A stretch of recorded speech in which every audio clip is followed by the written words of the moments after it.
இதான் நான். இது இல்ல, கொஞ்சம் சைட்ல திருப்புங்க.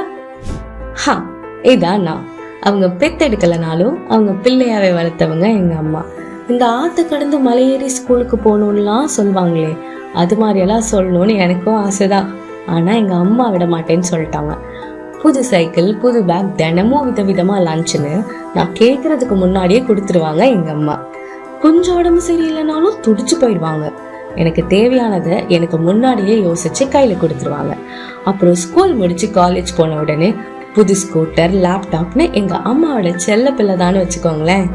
ஆனா எல்லா பொண்ணுங்க மாதிரியும் நானும் எங்க அம்மா விட்டுட்டு போற நாள் வந்துச்சு.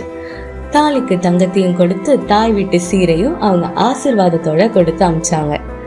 அதுக்கப்புறம் ஒரு நாள் ஒரு பிஞ்சு கை என் விரலை பிடிச்சு அம்மான்னு கூப்பிடும் போது எங்க அம்மா என் கையை பிடிச்சுக்கிட்டாங்க. பயப்படாத, அம்மா இருக்கேன்னு. இதான் என் வீடு, இவங்கதான் என் அம்மா, எங்க எல்லாரோட அம்மா எப்பவுமே. அம்மாவின் பொற்கால ஆட்சியை மீண்டும் அரியணை ஏற்றுவோம்.